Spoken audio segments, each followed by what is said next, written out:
Hello friends.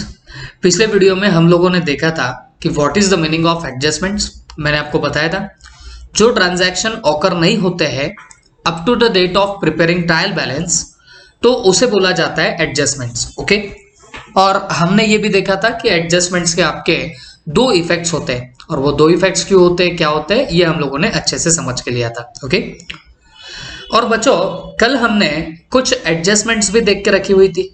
अब आज हम लोग कुछ अलग एडजस्टमेंट्स यहां से आगे देखने वाले हैं। Certain adjustments and their treatment, ये कुछ अलग टाइप के आपके और एडजस्टमेंट्स है और इनकी क्या ट्रीटमेंट्स रहेंगी ये हम लोग यहां से आगे अब देखने वाले हैं। ओके, तो बच्चों इसमें अब जो एडजस्टमेंट हम लोग देखने वाले that is abnormal loss of inventory by accident और फायर। ओके, तो मैं यहां पे पहले लिख देता हूं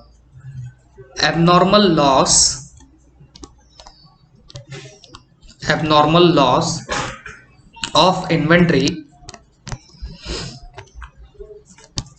due to fire or accident. Okay, due to fire or accident. Okay, तो आपका एबनॉर्मल लॉस हुआ है किसका? इन्वेंट्री का। इन्वेंट्री आपकी लॉस में चली गई है काई की वजह से? ड्यू टू एक्सीडेंट और फायर। ठीक है, अब जैसे कि मैं आपको समझाता हूं, देखो बच्चों मैं आपके सामने दो एग्जाम्पल सेट करूंगा। दो एग्जाम्पल के कैसे कैसे ट्रीटमेंट्स होते हैं ये भी मैं आपको बता दूंगा, तो आप लोग उसे ध्यान से समझ के ले लेना। ओके, ऐसा मानो फैक्ट्री में फायर लगी है और इस फायर से डिस्ट्रॉय हो चुके हमारे goods costing rupees 60,000, costing rupees 60,000। Okay,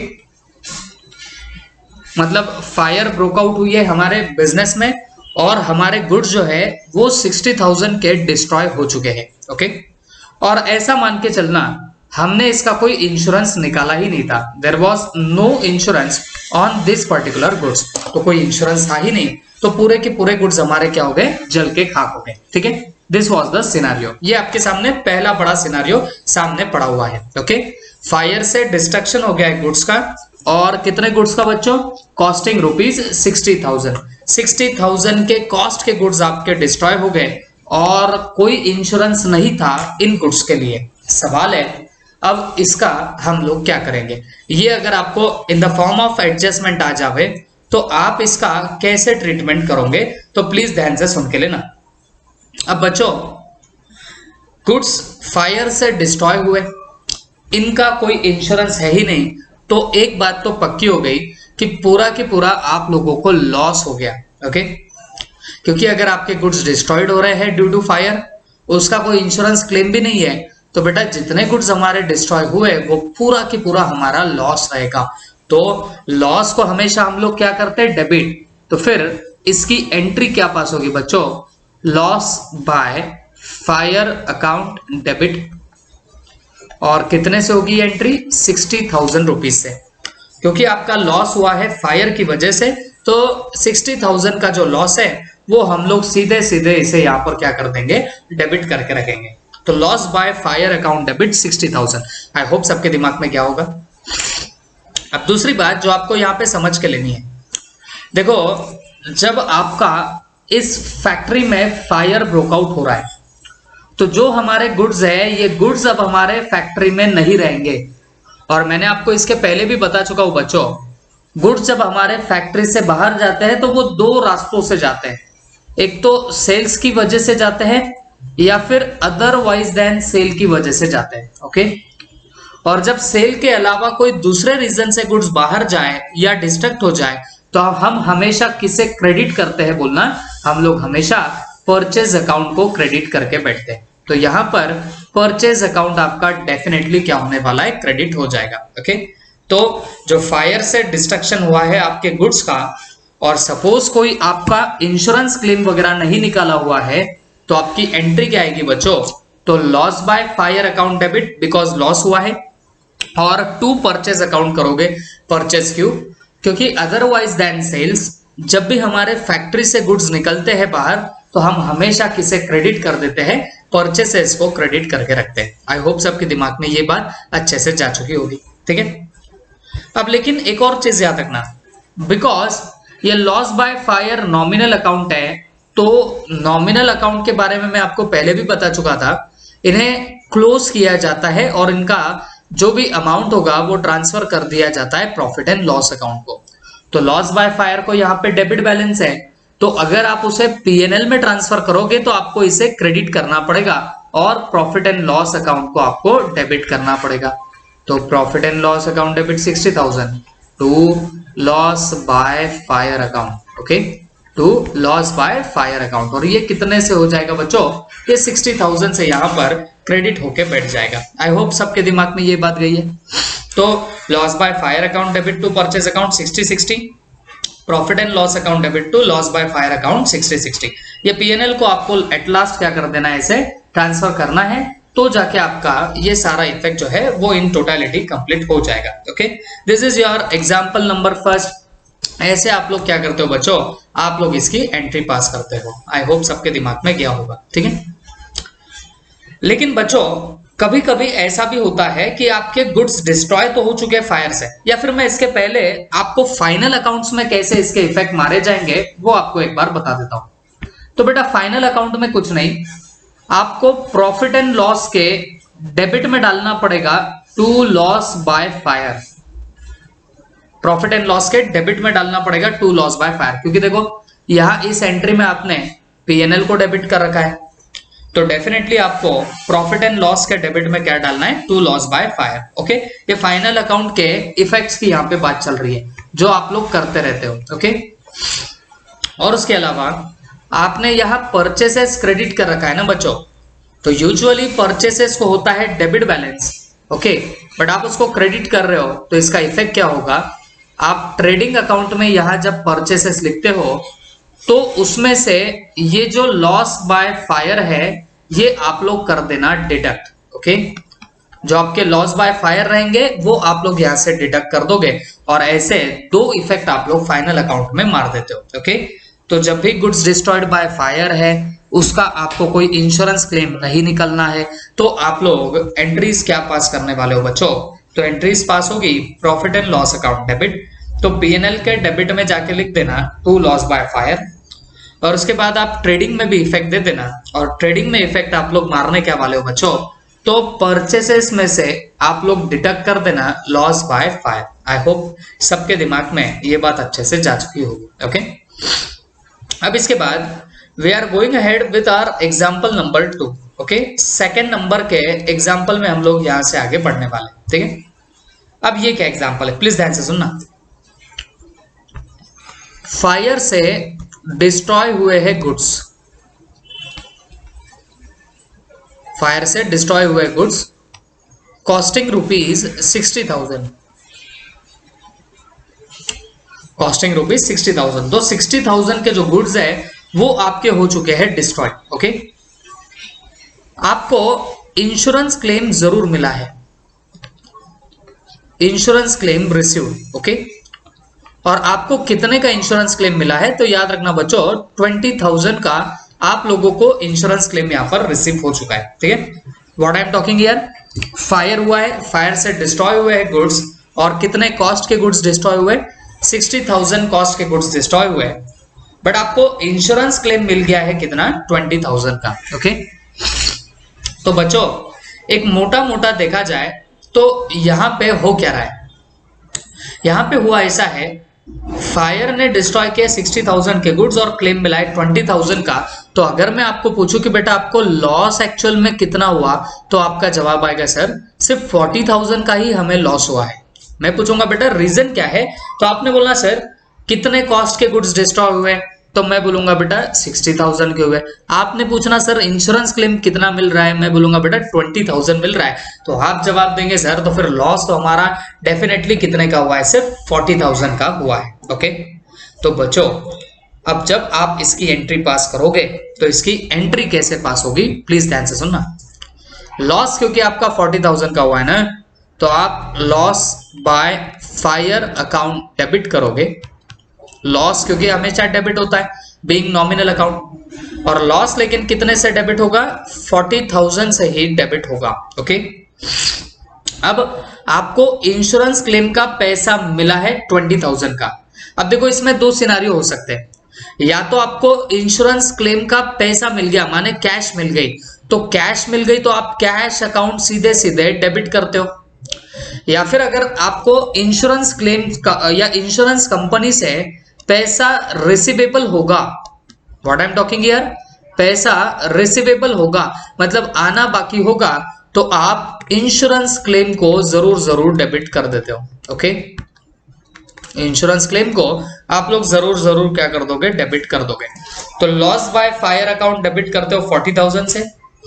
फिर उसके बाद कैश अकाउंट डेबिट करोगे अगर आपको पैसा मिला है तो इंश्योरेंस का, या फिर आप इंश्योरेंस क्लेम अकाउंट को क्या कर दोगे, डेबिट कर दोगे। क्यों इंश्योरेंस क्लेम को डेबिट कर दोगे, क्योंकि ऐसा मान के चलना बच्चों, उसका अमाउंट आपको रिसीवेबल होगा। इंश्योरेंस का पैसा अगर रिसीवेबल हुआ होगा, आपको डायरेक्टली नहीं मिल गया होगा, तो आप उसे भी डेबिट कर सकते हो। मैंने आपको पहले भी बताया, जब भी आपको किसी से पैसा आना बाकी होता है तो आप उसे हमेशा डेबिट करते हो। तो depending upon the situation, cash मिल गई तो कैश डेबिट होगी, पैसा आना बाकी होगा तो इंश्योरेंस कंपनी अकाउंट को आप लोग क्या करोगे, डेबिट कर दोगे। और कितने से करेंगे बच्चों, तो ये 20,000 से हम लोग उसे डेबिट करने वाले। आई होप सबके दिमाग में गया। तो loss by fire account debit 40,000, cash account oblique insurance company account debit 20,000। और याद रखना बच्चों, जब गुड्स डिस्ट्रॉय हुए हैं ना, तो डेफिनेटली गुड्स हमारे गए तो है, ओके, डिस्ट्रॉय तो हुए, गुड्स निकल तो गए हैं, कितने कॉस्ट के, 60,000 के। तो आपको परचेस अकाउंट तो जरूर जरूर क्रेडिट करना पड़ेगा, क्योंकि इतने तो गुड्स हमारे पास से जा ही चुके हैं, तो they will be definitely credited. तो loss by fire account debit 40,000, cash account insurance claim account debit 20,000 to purchase account, और वो कितना आएगा बोलना, 60,000 का अमाउंट आएगा। आई होप सबके दिमाग में गया होगा। तो this is your first adjustment. ये जो सर्टेन एडजस्टमेंट्स हम लोग देख रहे हैं, तो उसमें ये खतरनाक एडजस्टमेंट थी। अब इसने उतना डिटेल में नहीं दिया इंश्योरेंस क्लेम का पार्ट, बट मैंने वो भी आपका कवर करा लिया। ओके, और ये लॉस बाय फायर को आप एट लास्ट कहां ट्रांसफर कर सकते हो, पीएनएल में। तो उसकी एंट्री क्या आएगी, PNL account debit to loss by fire account, to loss by fire account. और ये कितने से होगा, 40,000 एंड 40,000, इतने से आपकी ये एंट्रीज ऐसे पास हो जाएगी। ओके, आई होप सबके दिमाग में गया। अब रहा सवाल फाइनल अकाउंट में इफेक्ट मारने का। तो फाइनल अकाउंट्स में आप लोग इसके इफेक्ट कैसे मारोगे, ध्यान से सुनना। अब लॉस बाय फायर पीएनएल में जाएगा, तो आप क्या करना बच्चों, प्रॉफिट एंड लॉस में लिख देना लॉस बाय फायर,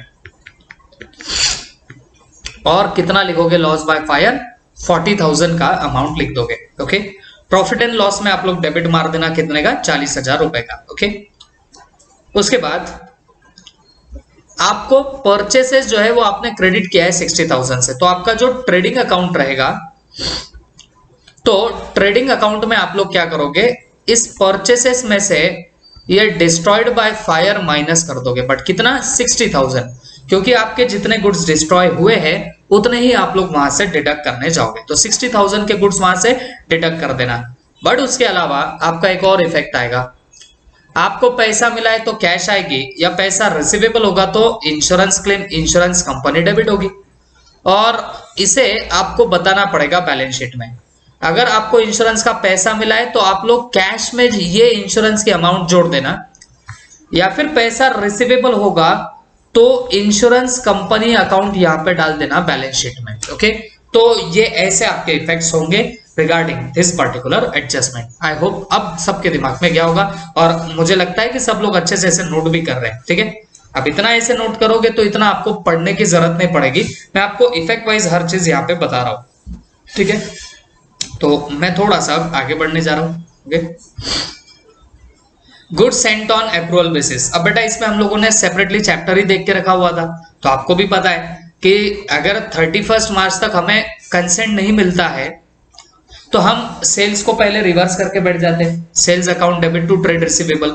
ओके, और stock on approval to trading account, ये भी हम लोग एंट्री मारते हैं, बट ये स्टॉक की एंट्री हम लोग काय पे मारते हैं, कॉस्ट प्राइस पे मारते हैं। ये आपको सबको याद भी होगा। ओके, अब इसके अलावा यहाँ पे और एक एडजस्टमेंट आती है, goods used other than for sale. अब मैंने आपको पहले बताया, जब भी आप goods otherwise than sale use कर रहे हो तो एक बात याद रखना, हमेशा आपका क्रेडिट क्या होगा, परचेज अकाउंट आपका क्रेडिट होता है, हमेशा आपका परचेज अकाउंट क्रेडिट होगा।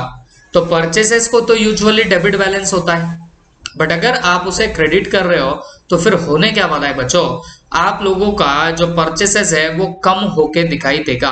और कितना कम हो जाएगा बच्चों, तो वो कम हो जाएगा आपके पर जितना भी आपने उसे यूज किया है अदरवाइज देन सेल, तो उतनी अमाउंट से वो आपको कम होता हुआ नजर आएगा। आई होप ये बातें भी आप लोग सब याद रखोगे, ठीक है। तो बच्चों इन दिस वे हम लोग अब एक एक करके यहाँ पे चीजें देखने लगते हैं। जैसे when goods are given away as donation, मतलब जब गुड्स आपने दिए हैं by way of donation, donation बोल के गुड्स दिए तो सीधी सी बात है डोनेशन एक्सपेंडिचर हो गया, तो डोनेशन को आप लोग डेबिट करोगे। और जब भी आप अदरवाइज देन सेल दे रहे हो गुड्स, तो मैंने तो आपको बोल दिया है कि भाई परचेसेस को क्रेडिट करके रख देना, तो definitely will have to credit what, purchase account. तो एंट्री क्या बन रही है, donation account debit to purchase account, this will be your entry, okay. उसके बाद when goods are used by proprietor for personal use, तो पर्सनल यूज आ गया तो ड्रॉविंग तो डेबिट हो ही जाएगा और परचेसेस आपको यहां पर क्रेडिट करना पड़ेगा, तो drawings account debit to purchase account, ऐसी आपकी एंट्री आएगी। अगर गुड्स डिस्ट्रीब्यूट किए हैं फ्री सैंपल बोल के, तो एडवर्टाइजमेंट अकाउंट डेबिट होगा और परचेस क्रेडिट हो जाएगा, क्योंकि जब भी आप फ्री सैंपल पे बांटते हो गुड्स, तो आपका मेन पर्पस होता है ऑफ डूइंग एडवर्टाइजमेंट, तो आप एडवर्टाइजमेंट डेबिट करोगे और परचेसेस आपका क्रेडिट कर दोगे।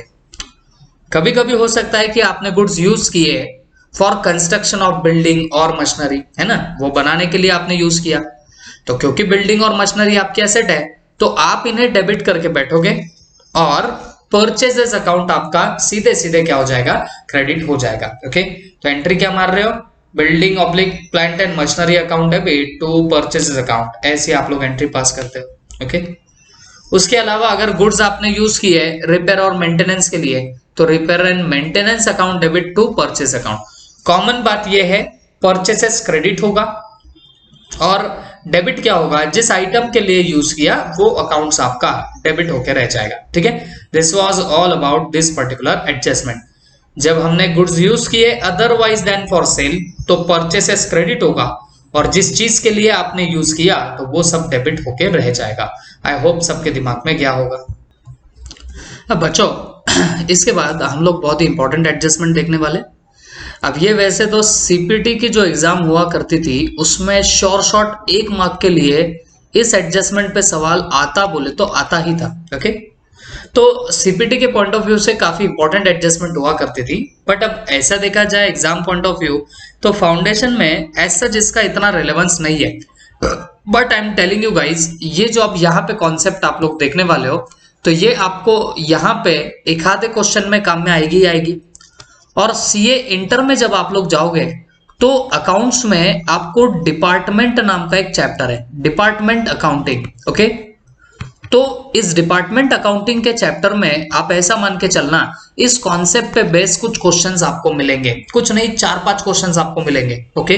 तो आप बेसिकली ऐसे समझ के चलो, ये जो आप एडजस्टमेंट यहाँ पे पढ़ रहे हो तो ये आप सीए इंटर के उस डिपार्टमेंट चैप्टर के लिए ही पढ़ रहे हो, ऐसा आप लोग मान के चलना। सीपीटी में तो 1 मार्क के लिए फिक्स आता ही आता था। फाउंडेशन में अगर पूरा फुल फ्लेज क्वेश्चन आए तो उसमें अगर एक आधी एडजस्टमेंट आए तो आ सकती, नहीं तो वो भी आने के चांस नहीं रहेंगे, ठीक है। ये बात का आप लोग ध्यान रखना। अब ये एडजस्टमेंट क्या है क्या नहीं, प्लीज एक बार आप लोग अच्छे से समझ के लेना, ओके।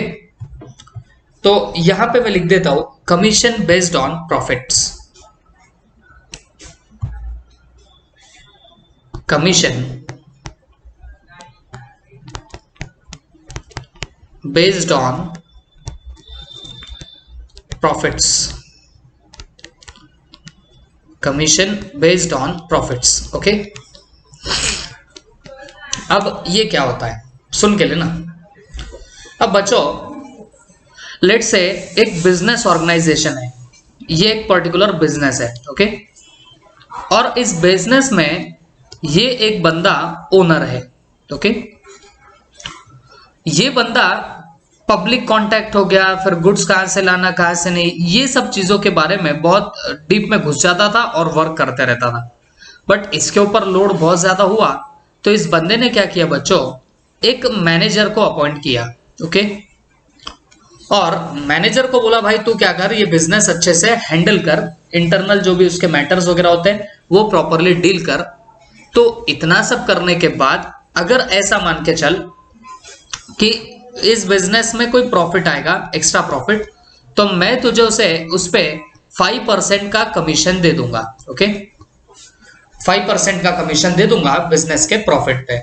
सैलरी लेट से दूंगा तो दूंगा ही, लेट से उसको वो सैलरी 20,000 तो देगा ही देगा, बट उसके साथ में वो बोलता है कि मैं तेरे को अगर प्रॉफिट हुआ तो उस पर 5% कमीशन तेरे को दे दूंगा। तो जब ऐसे मैनेजर को आप लालच बताओगे कि भाई तेरे को प्रॉफिट पे 5% कमीशन दूंगा, तो ये मैनेजर तो बेटा पूरी दिन रात एक कर देगा। उसको पता है ये 20,000 रुपए महीना तो मिलने ही वाला है, बट उसे इस पैसे की भी लालच होगी, इस कमीशन का भी लालच होगा। तो वो कमीशन तो तब मिलेगा जब बिजनेस में प्रॉफिट ज्यादा होगा। तो ये अपनी पूरी जी जान लगा देगा और बिजनेस में प्रॉफिट लाने का पूरा ट्राई करेगा। ओके, और फिर ओनर क्या करेगा, उस प्रॉफिट का उसे 5% दे देगा। ठीक है, तो ये प्रैक्टिकली मैंने आपको बताया कि एडजस्टमेंट बेसिकली है क्या। अब हमें देखना है कि ये कमीशन बेस्ड ऑन प्रॉफिट का आप लोग अकाउंटिंग ट्रीटमेंट कैसे करोगे, कंप्यूटेशन इसका कैसे करोगे, ये हमें एक बार यहां से आगे समझना पड़ेगा। ओके, अब देखो बच्चों, ये जो कमीशन दिया जाता है बेस्ड ऑन प्रॉफिट, ये 2 रेंज में दिया जा सकता है। ये दिया जा सकता है 2 रेंजेस में। अब 2 रेंजेस क्या है, प्लीज ध्यान से सुनना। एक तो कमीशन दिया जा सकता है before charging commission, before charging commission. Okay, तब कमीशन दिया जा सकता है। और एक तरीका होता है आफ्टर चार्जिंग कमीशन।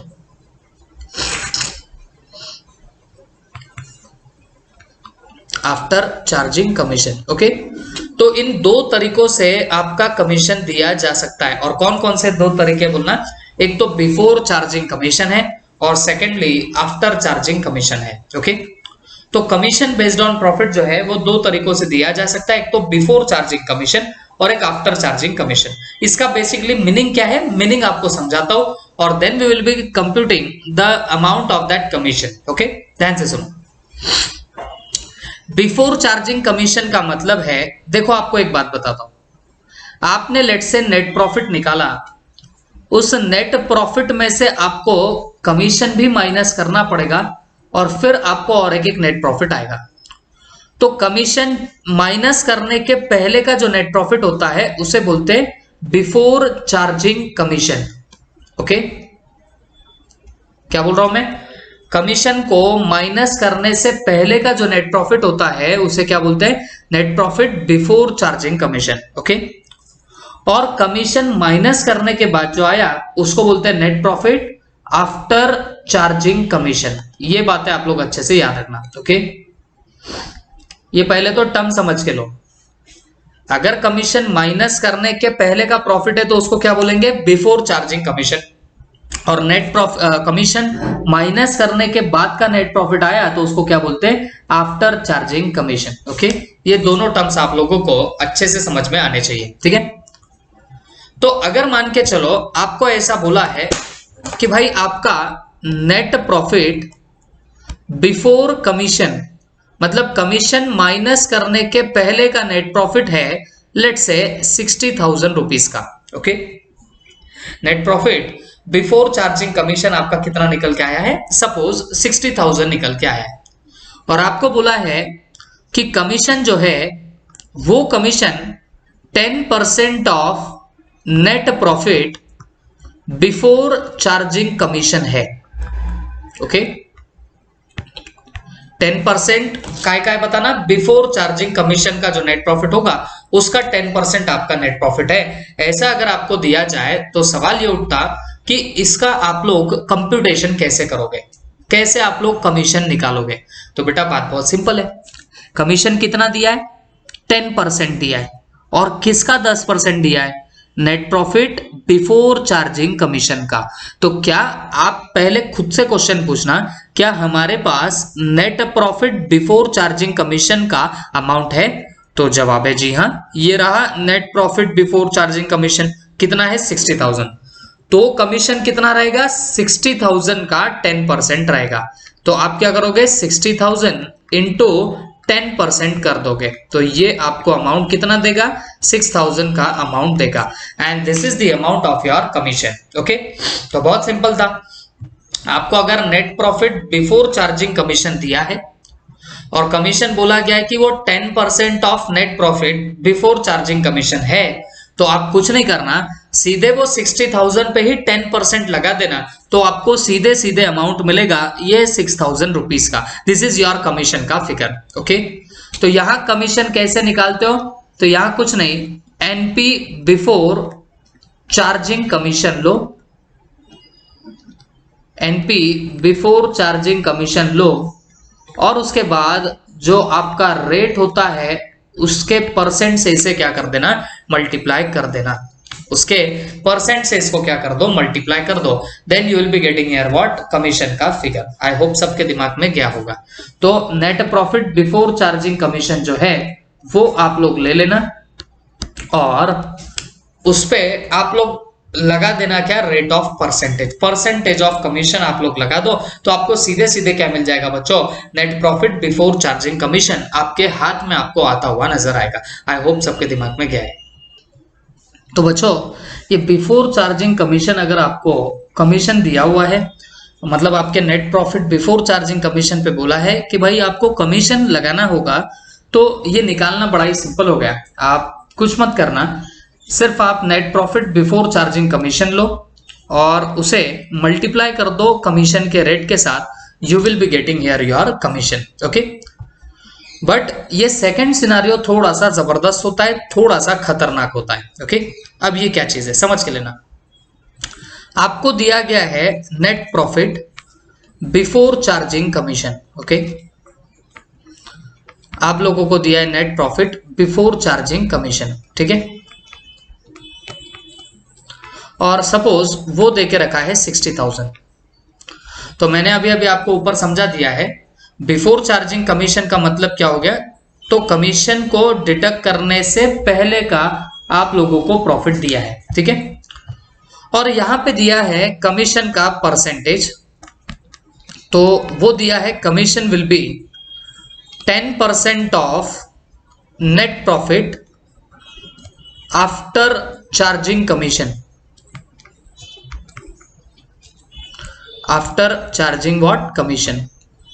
तो इसका मतलब क्या हो गया कि इन्होंने नेट प्रॉफिट आपको दिया है जो कि है बिफोर चार्जिंग कमीशन, मतलब कमीशन को चार्ज करने से पहले का नेट प्रॉफिट, और नीचे आपको दे रखा है कमीशन का परसेंट, और कमीशन का परसेंट कितना दिया है? 10%। बट वो किसका है? वो है net profit after charging commission का। ओके, तो बच्चों ये तो बात सिंपल है, हमारे पास दिया गया है बिफोर चार्जिंग कमीशन का फिगर, तो आप ये 10% अब सीधे 60,000 पे नहीं लगा पाओगे। क्यों? क्योंकि हमको दिया है बिफोर चार्जिंग कमीशन का नेट प्रॉफिट, मतलब नेट प्रॉफिट में से कमीशन डिडक्ट करने से पहले का जो प्रॉफिट था वो हमें दिया गया है, और हमें बोला है कि भाई कमीशन किस पे लगेगा? आफ्टर चार्जिंग कमीशन पे लगेगा। सपोज मैं आपको यहां पे लेके जाऊं, तो ये वाला जो आएगा ना बच्चों, मतलब कमीशन डिडक्ट करने के बाद जो आपके पास में प्रॉफिट आएगा, तो इस पे आपको लगाना है इस कमीशन का परसेंट। बट प्रॉब्लम ये है, हमें निकालना है कमीशन। तो कमीशन कैसे निकलेगा? जब हमारे पास net profit after charging commission है। But net profit after charging commission कैसे निकलेगा? जब आप इस बिफोर में से कमीशन माइनस करोगे तब जाके आपको मिलेगा। तो ये तो बड़ी दुविधा हो गई, मतलब हमारा कमीशन डिपेंडेंट है net profit after charging commission पे, but net profit after charging commission कैसे निकलेगा? जब आप बिफोर में से कमीशन डिडक्ट करोगे तब निकलेगा। ओके, तो बच्चों सवाल ये है, ये तो बड़ा क्रिटिकल है, आपको पहले निकालना है कमीशन, तो आप net profit after charging commission निकाल सकते हो। बट हमारे पास आफ्टर चार्जिंग कमीशन लाना है तो कमीशन चाहिए, जो कमीशन किस पे डिपेंड है, net profit after charging commission. आप लोगों का दिमाग खराब हो जाएगा ये ऐसी बातें सुन के। ओके, तो बच्चों जब ऐसा सिनारियो आए, आपको net profit before charging commission दिया जाए और आपको जो कमीशन यहाँ पे बोला गया है वो कमीशन आफ्टर चार्जिंग कमीशन के प्रॉफिट पे अगर दिया जाता है तो आपको एक फॉर्मूला यूज करना पड़ेगा for computing the commission. Okay, और वो फॉर्मूला क्या है सुन के लेना।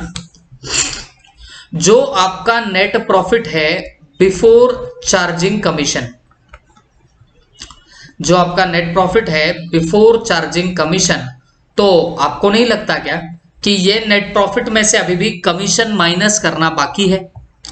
इस net profit before charging commission का मतलब है जिसमें से अभी कमीशन माइनस करना बाकी है। कमीशन आपका है कितना परसेंट? 10%। तो आपको नहीं लगता कि अगर मैं नेट प्रॉफिट को 100 पकड़ू तो उसमें कमीशन 10% इंक्लूडेड होगा? तो इसका मतलब अभी भी क्या हो गया, ये जो net profit before charging commission है ये 110% का फिगर है। ओके, ये नेट प्रॉफिट बिफोर है, इसका मतलब जिसमें से कमीशन अभी भी डिडक्ट नहीं हुआ है। तो अगर मैं नेट प्रॉफिट को 100 पकड़ू तो बेटा ये कमीशन के 10 रुपए और एक्स्ट्रा इसके अंदर इंक्लूडेड है, तो ये अमाउंट कितनी निकलेगी? 110। बट हमें तो कौन सी अमाउंट चाहिए? कमीशन की। तो इसमें कमीशन तो 10% होगा, तो आप मल्टीप्लाई बाय 10 कर दो। बात समझ में आ रही है आपको? तो ये मतलब मैंने कैसे निकाला बच्चों, मैंने कुछ नहीं किया, मैं 100 में क्या करता हूं, रेट ऑफ कमीशन ऐड करता हूं और यहां पे रेट ऑफ कमीशन से वापस मल्टीप्लाई कर देता हूं। ओके, ऐसा करूंगा तो मुझे सीधे फिगर मिलता है किसका? कमीशन का। This is the formula. Okay, तो आप क्या करोगे, net profit before charging commission लिख दो, जो आपको दिया रहेगा, उसको डिवाइड किससे करोगे? 100 प्लस रेट ऑफ कमीशन से। जो भी आपका रेट ऑफ कमीशन है उससे आप लोग उसे क्या कर देना, प्लस कर देना 100 में, और उसे मल्टीप्लाई कर दो आपके रेट के साथ। और जब ऐसा आप लोग कर देते हो then you will be getting here what? Commission. आपको आपका मिल जाएगा क्या? कमीशन। आई होप सबके दिमाग में ये बात कही है। ओके, तो बच्चों बेसिकली देखा जाए तो ये कमीशन कंप्यूट करने के लिए आपको काम पड़ेगा कहां पर? जैसे मैंने बताया सीए इंटर में आपको इसका काम पड़ सकता है। बट एक आधी बार हमारे इंस्टीट्यूट ने अगर फाइनल अकाउंट्स पे ऐसा क्वेश्चन पूछ लिया या उसमें कोई एडजस्टमेंट ऐसी आ गई तो आप लोगों ने घबराना नहीं, डरना नहीं। ओके, आपको नेट प्रॉफिट दिया रहेगा बिफोर चार्जिंग कमीशन का, या आप निकाल पाओगे net profit before charging commission का, बट आपको निकालना है कमीशन जो डिपेंडेंट है आफ्टर चार्जिंग कमीशन के नेट प्रॉफिट पे। तो वैसे टाइम क्या करोगे, कुछ नहीं करना, net profit before charging commission लेना, उसे डिवाइड कर देना किसके साथ में बच्चों? तो उसे डिवाइड करना 100 प्लस रेट के साथ में आप डिवाइड कर दो, और उसे जब मल्टीप्लाई करोगे आप लोग आपके रेट के साथ, then you will be getting your what? Commission. तो आपके हाथ में आपको क्या मिल जाएगा? कमीशन का फिगर मिलेगा। ओके, तो दिस इज अब all about your this particular adjustment, commission based on profits. Okay, तो यहाँ पे देख लो वैसे देख रखा है। और इसकी अगर एंट्री मारोगे तो बेटा कमीशन आपका एक्सपेंडिचर है, तो that is why commission account आप लोग डेबिट करोगे। और ये कमीशन अगर पेबल है मींस देना बाकी होगा तो आप इसे जरूर क्या कर दोगे? क्रेडिट करके रख दोगे। ओके, तो आपकी एंट्री क्या आएगी? Commission account debit to commission payable account. This will be your what? Entry. I hope सबके दिमाग में ये बात अच्छे से जा चुकी होगी। और ये कमीशन की अमाउंट सिर्फ कैसे निकालना ये मैंने आपको यहाँ पे बताया। अमाउंट डिपेंड करेगा कि आपको कमीशन किस पे दिया गया है, बिफोर चार्जिंग कमीशन के प्रॉफिट पे दिया है या आफ्टर के कमीशन ऑफ प्रॉफिट पे दिया गया है। बिफोर चार्जिंग कमीशन रहा तो आपको ऑलरेडी वहां पे बिफोर चार्जिंग कमीशन का ही नेट प्रॉफिट मिलता है, तो आप कुछ नहीं करना, सीधे मल्टीप्लाई कर देना तो आपका काम बन जाएगा। बट अगर आफ्टर चार्जिंग कमीशन की बात चल रही तो आप नेट प्रॉफिट ले लो बिफोर चार्जिंग कमीशन, उसको डिवाइड करो 100 प्लस रेट के साथ और मल्टीप्लाई कर देना किसके साथ में? रेट के साथ में। तो जब ऐसा काम कर दोगे then your all answer will be coming out. आपको अमाउंट जरूर मिलेगी कमीशन की, और ये अमाउंट ले लो झोली में और बेटा उसकी एक एंट्री पास कर देना, commission account debit to commission payable account. Okay, क्या एंट्री पास करोगे? Commission account debit to commission payable account, commission expenditure है इसके लिए डेबिट किया और ये देना बाकी होगा, that is why your commission payable account will be credited over here. Okay, तो ये हुई आपकी एंट्री और बाद में आप लोग प्रॉफिट एंड लॉस को ये कमीशन जरूर ट्रांसफर कर देना। ओके, तो ऐसे करके हम लोग क्या करते हैं बच्चों, तो हम लोग ये हमारा पर्टिकुलर काम खत्म कर देंगे। ठीक है, चल आगे बढ़ते हैं। और अगर इफेक्ट्स बताऊं तो भाई प्रॉफिट एंड लॉस के डेबिट में डाल देना कमीशन और commission payable is your liability, तो उसे लाइबिलिटी साइड में बता देना आपके बैलेंस शीट के। ठीक है, तो ऐसा करके हम लोग क्या करेंगे बच्चों, ये हमारा पर्टिकुलर सारी एडजस्टमेंट जो हमने सीखी वो हमने अब यहाँ पे कंप्लीट कर रखी है। इल्लू 5 we have already done over here, हमने पहले ही ये खत्म कर लिया था इल्लू 5। ओके, अब हम लोग जरा और आगे बढ़ते हैं और सीधे नेक्स्ट पार्ट की तरफ हम लोग अब बढ़ेंगे and this is last part of your final account. Okay, ये जो आपका फाइनल अकाउंट्स होता है उसमें का ये लास्ट पार्ट है and that is nothing but your balance sheet. Okay, अब ये बैलेंस शीट क्या है, इसके अंदर क्या चीजें होती है, ये सब अब हम लोग यहां से आगे देखने वाले। ओके, तो बच्चों please be focused, balance sheet के बारे में अब हम लोग इंफॉर्मेशन लेने निकलेंगे और फिर इससे रिलेटेड कुछ वहां पे क्वेश्चंस है और इसके बाद बेटा ये एक बार हमने थ्योरेटिकल पार्ट देख लिया तो you will be getting all the questions over here. हमें सिर्फ और सिर्फ यहां से आगे question and answer he solve करना है और हमें कुछ नहीं करना रहेगा। ठीक है, तो चलो please be focused. Balance sheet, देखो बैलेंस शीट के बारे में मैंने आप लोगों को पहले ही मोटा मोटा बहुत कुछ बता चुका था। ठीक है, तो ये बैलेंस शीट बेसिकली है क्या, तो ये एक स्टेटमेंट है। ओके, और ये स्टेटमेंट कौन सा है, शोविंग हाँ क्या शोविंग असेट्स एंड लाइबिलिटीज। ये एक स्टेटमेंट है जो क्या शो कर रहा है बताना, असेट्स एंड लाइबिलिटीज शो कर रहा है। तो ऐसा जो स्टेटमेंट है उसे आप लोग क्या नाम देने वाले हो, बैलेंस शीट नाम देने वाले हो। ओके, तो balance sheet is a statement showing assets and liabilities. Okay, और ये असेट्स एंड लाइबिलिटीज कब बताता है, as on a particular date. Okay, तो ये जो है वो किसी एक पर्टिकुलर डेट पे ये असेट्स एंड लाइबिलिटीज इंडिकेट करता है, तो ऐसे स्टेटमेंट को हम लोग क्या नाम देने वाले हैं, हम लोग बैलेंस शीट नाम देंगे। That statement will be called as what, balance sheet. ठीक है, तो बैलेंस शीट क्या है, इट इज अ स्टेटमेंट जो शो कर रहा है क्या, assets and liabilities as on a particular date, मतलब एक किसी पर्टिकुलर डेट पे जो स्टेटमेंट आपको इंडिकेट करेगा आपके असेट्स एंड लाइबिलिटीज को, तो स्टेटमेंट को हम लोग क्या नाम देने वाले, बैलेंस शीट नाम देंगे। ओके, इसमें एक चीज मैं आपको ऑलरेडी बता चुका हूं, क्या, ये जो बैलेंस शीट है इसे पोजीशन स्टेटमेंट भी बोला जाता है। बैलेंस शीट को आप लोग और क्या बोलते हो बताना, पोजीशन स्टेटमेंट भी बोलते हो। This is also called as your what, position statement. क्यों पोजीशन स्टेटमेंट बोलते हैं, because it shows what, financial position. ये क्या बताता है बोलना, ये आपकी फाइनेंशियल पोजीशन शो करता है। ओके, तो इसके लिए इसे पोजीशन स्टेटमेंट भी हम लोग नाम दे सकते हैं। ठीक है, बैलेंस शीट ऐसा स्टेटमेंट है जो असेट्स एंड लाइबिलिटीज बता रहा है और कब बताता है, किसी एक पर्टिकुलर डेट को बताता है। बैलेंस शीट को आप पोजीशन स्टेटमेंट भी बोल सकते हो, जो क्या इंडिकेट करेगा, आपकी फाइनेंशियल पोजीशन इंडिकेट करता है। ओके, ये चीजें याद रखना। और जैसे कि मैंने आपको बताया, बैलेंस शीट में आप लोगों को दो टाइप के अकाउंट्स देखने मिल सकते हैं। Okay, two types of accounts will be there.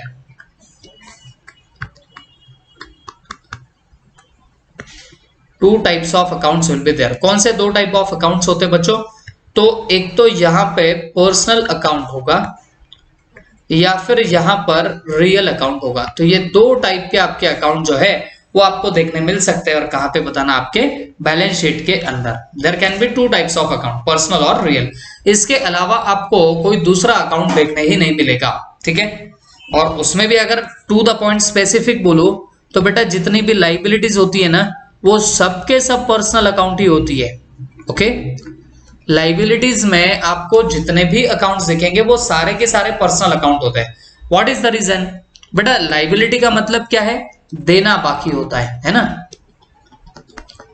और हमें किसे देना बाकी होता है? किसी पर्सन को ही देना बाकी होगा ना। तो दैट इज वाई आपको लाइबिलिटी में सारे के सारे कौन से अकाउंट्स देखने मिल सकते हैं? सारे के सारे पर्सनल अकाउंट देखने मिल सकते हैं। ओके, तो ये चीजें आप लोग अच्छे से याद रख लेना, ठीक है। अब ये मैंने आपको ये इतना पर्टिकुलर पार्ट बता दिया हो, फिर आपको ये भी पता होगा कि जो प्रॉफिट एंड लॉस में आपको प्रॉफिट या लॉस होता है, पीएनएल स्टेटमेंट से जो भी आपको नेट प्रॉफिट और नेट लॉस मिलता है इसे ट्रांसफर कर दिया जाता है। और इसे ट्रांसफर कहाँ पे करते हैं? कैपिटल अकाउंट में आप लोग इसे उठा के ट्रांसफर करते हो, ठीक है। आई होप सबके दिमाग में गया होगा। तो ये आपका क्या बनेगा बताना। ये आपका बैलेंस शीट का यहाँ तक का पर्टिकुलर पार्ट है जो आप लोगों को अच्छे से ध्यान में रखना है, ठीक है। बट इसके अलावा यहाँ आपको कुछ बातें और दी है, that is arrangement of assets and liabilities. Okay, मतलब क्या हुआ? असेट्स एंड लाइबिलिटीज को आप अरेंज कैसे करोगे? ओके, तो इसका भी तरीका होता है। ओके, और क्या तरीका होता है बच्चों? तो याद रखना, there are two ways of preparing या making arrangement of your assets and liabilities. Balance sheet में आप जो असेट्स एंड लाइबिलिटीज का अरेंजमेंट करते हो तो वो दो टाइप से हो सकता है। एक हो सकता है लिक्विडिटी के अकॉर्डिंग और दूसरा हो सकता है परमानेंस के अकॉर्डिंग। ओके, याद रखना जब भी आप लिक्विडिटी के एंगल से बैलेंस शीट बनाते हो, अब लिक्विडिटी का मतलब क्या है? Readily realisable in money, readily realisable in money मतलब जिसे आप इजीली कन्वर्ट कर सकते हो मनी या मनीज वर्थ में, तो उसको बोला जाता है कि वो असेट्स लिक्विडिटी के एंगल से बनाए गए हैं। अब जैसे मैं आपको बात बताता हूं, अगर आप बैलेंस शीट प्रिपेयर कर रहे हो तो जो असेट आपका हाईली लिक्विड होगा, मतलब आप जिसको इजीली कन्वर्ट कर सकते हो कैश के अंदर, तो बेटा वैसे चीजों को आप लोग सबसे पहले प्रेजेंट कर दोगे। अगर आप यहाँ पे ये बैलेंस शीट का फॉर्मेट देखोगे तो ये लिक्विडिटी के अकॉर्डिंग बैलेंस शीट आप लोगों ने प्रेजेंट करी है। तो जब लिक्विडिटी के अकॉर्डिंग आप प्रेजेंट कर रहे हो बैलेंस शीट को, तो इसका मतलब क्या हो गया? जो मोस्ट लिक्विड असेट है उसे आप सबसे पहले प्रेजेंट करते हो। जैसे कैश इन हैंड हो गया, कैश एट बैंक हो गया, ये तो बेटा खुद अपने आप में कैश ही तो है, मनी ही तो है। गवर्नमेंट सिक्योरिटीज हो गया, अदर इन्वेस्टमेंट हो गई, bill receivable, सन्डी debtor, stock, furniture, plant and machinery. तो आपको समझ में आ रहा होगा, जिसको आप जल्दी से कन्वर्ट कर सकते हो मनी में, तो वो आपको एकदम प्रायोरिटी पे दिखेगा। और जैसे जैसे आपके लिक्विडिटी में कमतरता आएगी, मतलब जो आइटम ऑफ असेट जिसे कन्वर्ट करने को बहुत टाइम लगता है, मनी में कन्वर्ट करने को टाइम लगता है, तो वो आपको एकदम नीचे दिखाई देगा। जैसे लैंड एंड बिल्डिंग, इसे सेल करना बेटा मुंह का काम नहीं होता, बहुत मुश्किल होता है इसे बेचना। तो इसे देखो आप बहुत नीचे डाल के रखते हो। ओके, तो जो इजीली कन्वर्टेबल होगा तो उसे हम लोग एकदम ऊपर बताते हैं, और जो बहुत मुश्किल से कन्वर्ट हो सकता है उसे हम लोग लास्ट में बताते हैं। वैसे ही लाइबिलिटीज में भी हमें जो लाइबिलिटीज जल्दी जल्दी देनी पड़ सकती है उसे एकदम ऊपर बताएंगे, और जिन्हें देने को टाइम है उन्हें नीचे नीचे बताना पड़ता है। ओके, जैसे बिल्स पेबल, ट्रेड क्रेडिटर, ये तो हाल फिलहाल में हमें इनके पेमेंट करने पड़ते हैं, तो दैट इज वाई इन्हें सबसे ऊपर रखते हैं। लोन्स वगैरह को थोड़ा टाइम भी लगा तो भी चलेगा, आउटस्टैंडिंग एक्सपेंसेस भी थोड़ा सा टाइम भी लगता है, चलता है। बोलने का मतलब है जहां आपको या तो पैसा रेडिली रियलाइजेबल होगा या जहां आपको पेमेंट करने में जल्दी होगी, तो उन्हें आप लोग पहले बताते हो और बाकी के आइटम्स को आप लोग पीछे बताते हो। ये होता है तुम्हारा ऑर्डर ऑफ लिक्विडिटी। ओके, लेकिन इसमें ऑर्डर ऑफ परमानेंस भी हो सकता है। परमानेंस के भी ऑर्डर में हम लोग बैलेंस शीट के फॉर्मेट को बना सकते हैं। परमानेंस का मतलब क्या होगा? जो असेट हमारे पास परमानेंटली रहेगी, जिसे हमें जल्दी से कन्वर्ट करने की जरूरत नहीं पड़ेगी, तो ऐसे असेट को आप लोग क्या करते हो बच्चों? टॉप में बताते हो। जैसे लिक्विडिटी में लैंड एंड बिल्डिंग सबसे नीचे था, बट परमानेंस के ऑर्डर में आप सबसे ऊपर बताते हो। और आप लोगों ने आज तक जो भी बैलेंस शीट बनाई है बच्चों, ये परमानेंस के ही अकॉर्डिंग आप लोग बनाते रहते हो। ओके, हाँ वो बात अलग है, जब हम एक्चुअल में फाइनल अकाउंट्स बनाते तो इतना नहीं सोचते किसको ऊपर लेना किसको नीचे लेना, जैसे जगह मिलती है हम डाल देते हैं। बट बहुत साइंटिफिकली देखा जाए तो भाई आपके बैलेंस शीट को ऐसे प्रेजेंट करने के दो तरीके होते हैं। ओके, तो लैंड एंड बिल्डिंग पहले आया, फिर plant and machinery, furniture and fixture वगैरह वगैरह, ये फिर सारे आपके ऐसे आइटम्स आने लग जाएंगे। ओके, तो this are two types of arrangement by which you can make your balance sheet. एक तो लिक्विडिटी होता है और दूसरा परमानेंस होता है। ठीक है, तो आई होप अब सबको ये सब चीजें आपको याद रह जाएगी। ठीक है, इसके बाद classification of assets and liabilities, क्या क्या होते हैं आपके एसेट्स एंड लाइबिलिटीज, ये हम लोग एक बार समझ के लेंगे। ओके, तो देखो बच्चों, असेट्स बेसिकली दो ही टाइप के होते हैं, एक होते हैं करंट असेट्स और एक होते हैं आपके long term assets. Current assets किसको बोलेंगे? जो आपको बेनिफिट देंगे विद इन 1 ईयर, मतलब जिससे आपको बेनिफिट 1 साल के अंदर मिलता है, तो उसे आप लोग बोलोगे करंट असेट्स। और लॉन्ग टर्म असेट किसको बोलेंगे? जिसका बेनिफिट जो है वो हमें लॉन्ग टर्म तक मिलता जाएगा, they will be called as your long term assets. तो दो टाइप के असेट्स आपके हो सकते हैं, एक करंट असेट होती है और दूसरा लॉन्ग टर्म असेट होती है। करंट असेट हम लोग किसको बोलेंगे? जिसका बेनिफिट हमें 1 साल के अंदर मिल जाएगा, तो that will be called as your what? Current assets. और लॉन्ग टर्म असेट किसको बोलेंगे? जिसका बेनिफिट आपको लॉन्ग पीरियड तक मिलता जाएगा, they will be called as your what? Long term assets. Current assets के एग्जांपल कैश बैंक, उसके बाद ट्रेड रिसीवेबल, इन्वेंटरीज, है ना। कैश आपका ऐसा है कि बेटा 50,000 रुपए मेरे पास में, पूरे साल भर तक मेरे पास में 50,000 टिक के रहेंगे? नहीं, आप लोगों का कैश है तो बेटा वो खर्चा तो होने ही वाला है, कैश बैंक में भी पड़ी है, खर्चा तो होने ही वाला है। ट्रेड रिसीवेबल मतलब जिनसे हमें आने बाकी होते हैं, तो हमें जिनसे पैसा आना बाकी होता है बच्चों, तो वो हमें साल भर के अंदर तो कैसे भी मिल ही जाता है, तो दैट इज वाई वो भी आपकी करंट एसेट होती है। उसके बाद इन्वेंट्रीज, इन्वेंट्रीज भी ऐसी चीज है जिसका बेनिफिट आपको 1 साल के अंदर मिल सकता है, क्योंकि आपके पास स्टॉक पड़ा होगा तो आप उसे कभी भी साल भर के अंदर बेच सकते हो। तो ऐसी एसेट्स को हम लोग क्या नाम देंगे? हमारी करंट एसेट्स नाम देंगे। ठीक है, इसके अलावा यहाँ पे और एक टाइप का असेट होता है and that is intangible asset. Okay, तो बच्चों ये इंटेंजिबल असेट क्या होता है? जिसका कोई फिजिकल एग्जिस्टेंस नहीं होता, ना ही इसे देखा जा सकता है, ना ही इसे टच करते हैं। ओके, एग्जाम्पल आपको पता है, आपकी गुडविल होती है, पेटेंट है, कॉपीराइट्स है ना। ये ऐसी चीजें हैं जो आपकी इंटेंजिबल असेट मानी जाएगी। ठीक है, अब बच्चों ये सबको बहुत अच्छे से पता होता है, तो हम इसमें इतना डीप में नहीं जाएंगे। ओके, उसके अलावा लाइबिलिटीज भी ब्रॉडली 2 टाइप्स की हो सकती है। एक हो सकती है आपकी करंट लाइबिलिटी, दूसरा हो सकता है long term liability. Current liability हम लोग किसे बोलेंगे?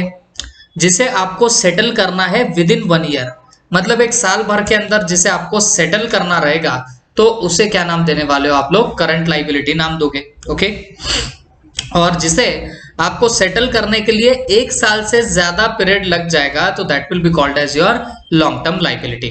तो जिसे 1 साल के अंदर सेटल करना है, करंट लाइबिलिटी, 1 साल से ज्यादा पीरियड लगेगा सेटलमेंट करने के लिए, that will be called as long term liability. Okay, I hope सबके दिमाग में ये गया होगा। अब यहाँ पे कुछ बैलेंस शीट में आपको in the form of examples इन्होंने दे के रखा हुआ है, जैसे लॉन्ग टर्म लोन्स में टर्म लोन आ गया, अदर लोन आ गया, शॉर्ट टर्म में cash credit, overdraft, other loans आ जाएगा, करंट लाइबिलिटी में ट्रेड पेबल, आउटस्टैंडिंग एक्सपेंसेस वगैरह वगैरह। तो ये सब बातें आपको यहाँ पे दे रखी है। बट प्रैक्टिकली स्पीकिंग, आप जब बैलेंस शीट्स बनाने जाओगे तो आपको इतनी बातें ध्यान में रखने की जरूरत नहीं है, आप आपके एंगल से कैसे भी यहाँ पर बैलेंस शीट्स वगैरह बना सकते हो। ठीक है, तो this is all about this particular problem.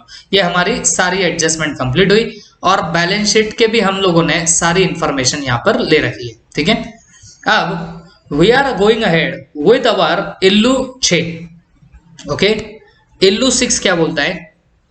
Given below trial balance of messrs Dayal brothers. तो आपको ट्रायल बैलेंस दिया है दयाल ब्रदर्स का एज ऑन 31 मार्च 2017। तो 31 मार्च 2017 को आपको यहां दे रखा है ट्रायल बैलेंस। तो आप लोगों को उससे बनानी क्या है, बैलेंस शीट आप लोगों को प्रिपेयर करनी है। और कब बैलेंस शीट बनानी है, 31 मार्च 2017 को you will have to make what, balance sheet. ठीक है, तो बच्चों अब यहाँ पे जरा सा ज्यादा ध्यान देना। वैसे तो आपको बहुत अच्छे से आता होगा, बट फिर भी हम लोग इसे बना लेते हैं। चलो, हेडिंग कैसे आएगी बैलेंस शीट की, तो ऊपर लिखना पड़ेगा in the books of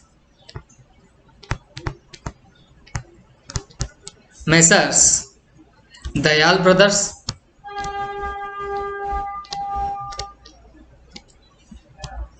in the books of messrs Dayal brothers. यहां पे लिखेंगे बैलेंस शीट, यहां पे लिखेंगे बैलेंस शीट, और यहां पे लिखना as eight 31 March 2017, as eight 31 March 2017। Okay, तो ये ऐसे आप लोगों ने यहां पे हेडिंग तो डाल दी है। अब ये रहा हमारा फॉर्मेट।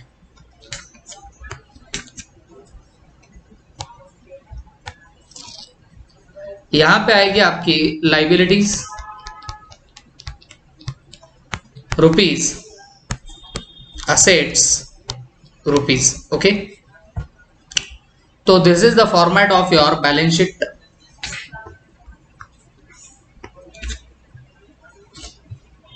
अब बच्चों एक एक करके हम लोग देखने लगेंगे। सबसे पहले यहां पर कैपिटल अकाउंट लिखा है, जिसे है यहां पर क्रेडिट बैलेंस। तो कैपिटल आप लोग लाइबिलिटीज में डालते हो, तो यहां हमने लिख दिया है कैपिटल अकाउंट, या कैपिटल आप लोग लिख दोगे। And what is the amount, 7 lakh. तो हमने 7 लाख यहां पे पुट आउट कर दिया है। उसके बाद लैंड एंड बिल्डिंग दिया है, और वो कितना है, 3 लाख। अब याद रखो बच्चों, ये जो डेबिट बैलेंसेस होते हैं ट्रायल बैलेंस में, या तो वो असेट्स होते हैं या तो वो एक्सपेंडिचर होते हैं। ये मैंने आपको पहले भी बताया। तो लैंड एंड बिल्डिंग तुम्हारी असेट रहेंगी, तो उसे असेट साइड में लिख देना लैंड एंड बिल्डिंग, और कितना आएगा, 3 लाख। अभी बहुत छपरी क्वेश्चन है, आपको बहुत अच्छे से आता भी रहेगा, बट स्टिल हम लोग सॉल्व कर लेते हैं। ओके, 15% टर्म लोन, तो लोन है 4 लाख रुपए का, तो ये लाइबिलिटी होगा। तो यहां पे लिख देंगे टर्म लोन, और कितने का है बोलना, 4 लाख रुपीस का। अब एक बात आप लोग भी समझ के लेना, डेबिट बैलेंस में या तो असेट आता है या एक्सपेंसेस आता है, और क्रेडिट बैलेंस में आपको या तो लाइबिलिटी नजर आएगी या फिर आपको इनकम्स यहाँ पे नजर आ सकती है। तो ये दो ही बातें आपको यहाँ पे दिखेगी। तो 14% टर्म लोन 4 लाख का है, दैट इज योर लाइबिलिटी, तो हमने उसे लाइबिलिटीज में डाल दिया।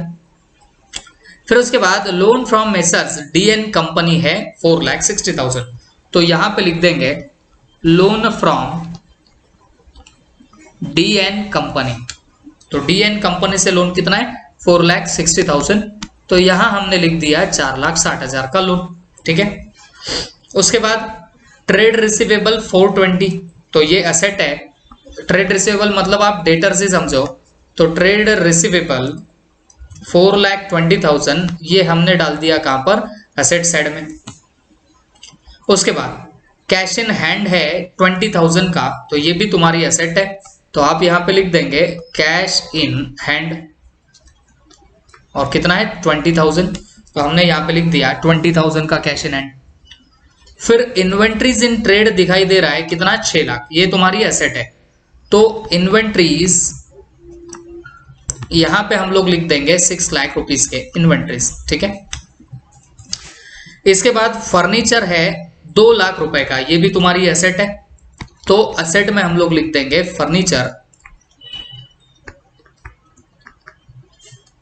और ये कितना आया, 2 लाख रुपए का।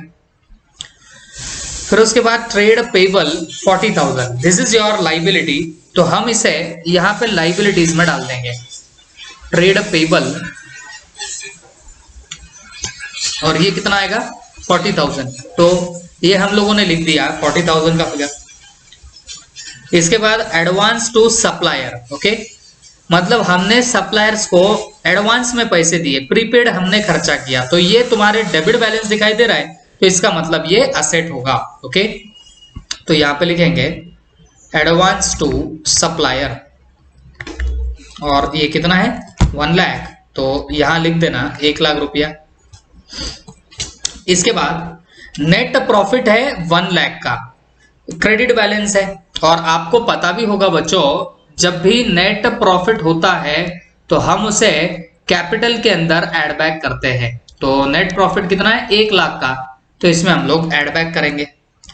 और यहाँ ड्रॉविंग्स दी है 60,000 की, तो ड्रॉविंग्स हम लोग हमेशा यहां से डिडक्ट करते हैं। ओके, तो ड्रॉविंग 60,000 यहां से होगी लेस। तो 7 लाख में 1 लाख ऐड करो 8 लाख और 60 माइनस कर दो, तो ये कितना होगा 7,40,000। ये कितना हो जाएगा 7,40,000। ओके, तो this is all about this particular यार बैलेंस शीट। ठीक है, तो अब इसका टोटल कर लो। अब आपको सब पता ही है कि बैलेंस शीट की टोटल टैली होती है, बट मैं आपको बता दूं टैली काय की वजह से होती है बच्चों, तो आपकी ड्यूअल एस्पेक्ट कॉन्सेप्ट की वजह से ये जाके होती है tally. Okay, according to which concept, dual aspect concept. तो इसके अकॉर्डिंग, इसकी वजह से आपकी बैलेंस शीट हो जाती है टैली। तो आप चेक कर सकते हो अमाउंट्स क्या रही है। तो 7,40,000 प्लस 4 लाख प्लस 4,60,000 प्लस 40,000, ये आता है कितना 16,40,000। ओके, 16,40,000।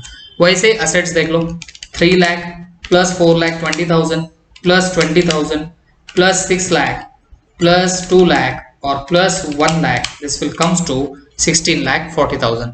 और ये टोटल हो रही है tally, and this was all about this particular question. I hope सबके दिमाग में ये क्वेश्चन अच्छे से बैठा होगा। ठीक है, थैंक यू।